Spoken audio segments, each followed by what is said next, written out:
He is the host of Ringside Report Radio Wednesdays and Fridays here on TSN 990 at 10 p.m. until midnight.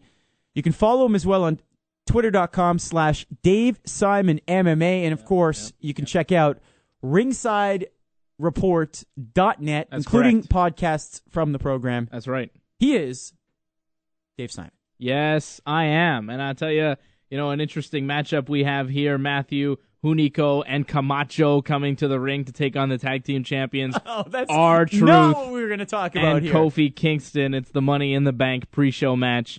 Money in the Bank pay-per-view. Less than 25 minutes away. You were talking at the top of the program about UFC 149. Yes. How that's coming. How that's very interesting. Yeah, it's pretty good. Pretty good. Hanan Barao taking on Uriah Faber. I mean, initially it was more interesting. They had so many fights and fighters drop out of this card. Antonio Rodrigo Nogueira, the legendary... Is Calgary that unappealing? Is that... No, it's just people just got hurt. It was...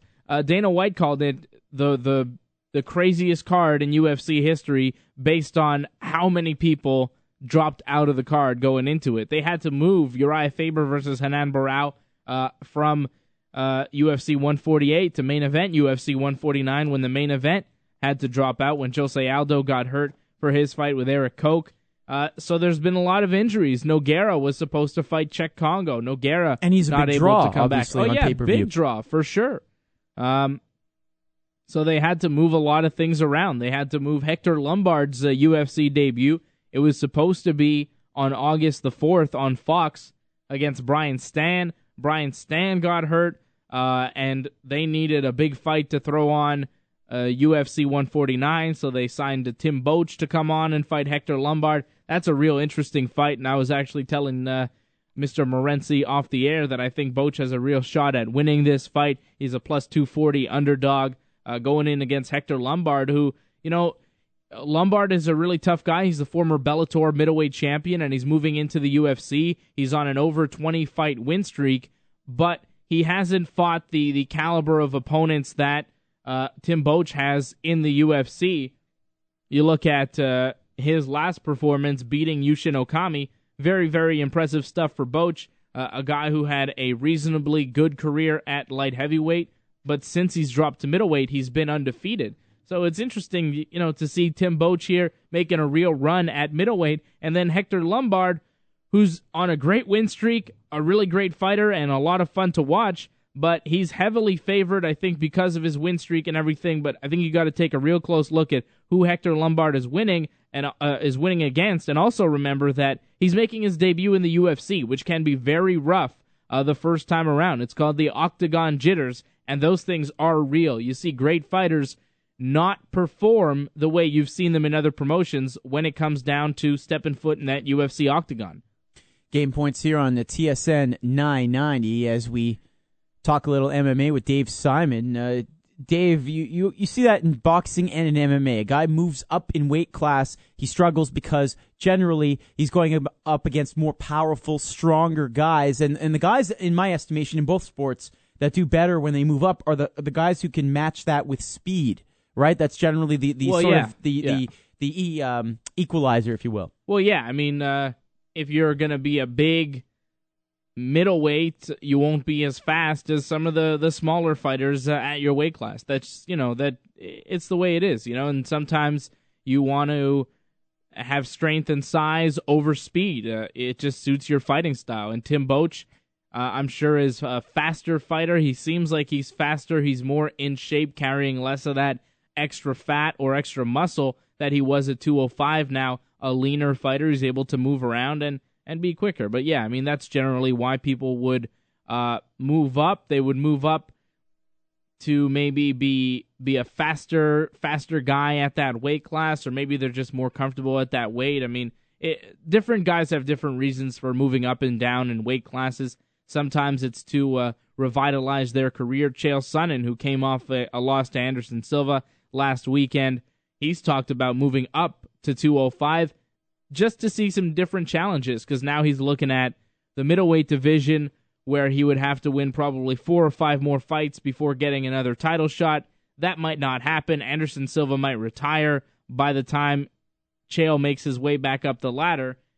So he's looking at maybe moving to 205 pounds where he wins 1 or 2 fights, and he could be right in there for a title shot against either John Jones or Dan Henderson, whoever comes out on top on September 1st.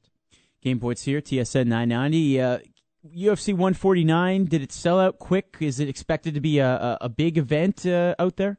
Yeah, I think it is a sellout. I don't know how quickly it did sell out. Are they playing it? Are they fighting at the Saddle Dome? Yeah, it's going to be at the Saddle Dome there, and big week there in Calgary. I'm sure it's going to be well received. It's the first time that the UFC has gone into Calgary, so a new market, and they're bringing in a pretty good card. It's not the card that they had initially wanted to bring in, but it's still a good card and a fun card to watch, and I'm looking forward to it. Seeing Uriah Faber and Hanan Barao. It's a very good fight. I mean, Faber was the number 1 contender. He's the former featherweight champion of the world. He's looked very, very good in his past couple of fights. And Hanan Barao has been on an absolute tear. He's got like 25, 26 wins in a row now. And he looks like he might be the best bantamweight on the planet. But Uriah Faber's definitely the toughest test he's ever had to face. Barao, though, does train with Jose Aldo, the featherweight champion, and Aldo has defeated Uriah Faber before, so that may give Barao an edge, but Hanan Barao just looks absolutely phenomenal. A very well-rounded mixed martial artist, very, very good striking, good jiu-jitsu as well. But Uriah Faber, I mean, he's a former world champion for a reason, so that fight, very interesting right now. Faber is a slight underdog, and right now, 6 days away, I am siding with Hanan Barao. He looks just unstoppable. Right now, he really seems like he might be the best at 135, and we'll be waiting for Dominic Cruz to find out for sure. Now, you do picks, obviously, on your show, as well as Kevin McHugh. And do you keep track of a sort of an annual thing, or is it just, I did, I was 8-2 at this show, and that? I want to see, year-end standings. I want to see Dave Simon's record, like 172 and, 100. I want to see what the whole year-end ranking is. Yeah, we've thought about that, and we haven't quite put it into effect yet. It would take some math and stuff. Why are you laughing? Why is he laughing? Mo loves it. Mo thinks it's hilarious. I don't get it, but yeah. I don't get it. I've thought about it. I mean, I've thought about it. I just never have. Are you laughing that it's something that he had to think about, or?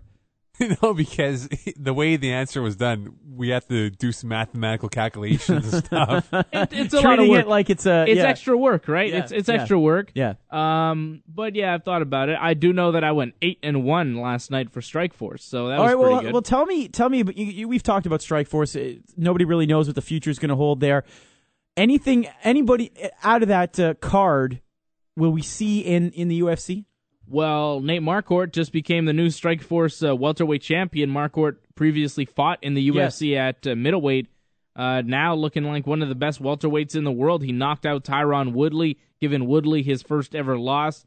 I think we could see Nate Marquardt in the UFC. I think that there are a lot of guys in Strikeforce that we could see in the UFC, including Tyron Woodley. Luke Rockhold, the Strikeforce middleweight champion, picking up an impressive decision win last night over Tim Kennedy. I could see both of those guys in the UFC as well. Really, top to bottom, the card last night, very, very solid stuff from Strikeforce, and I would imagine that most of those fighters would wind up in the UFC if Strikeforce were no longer around.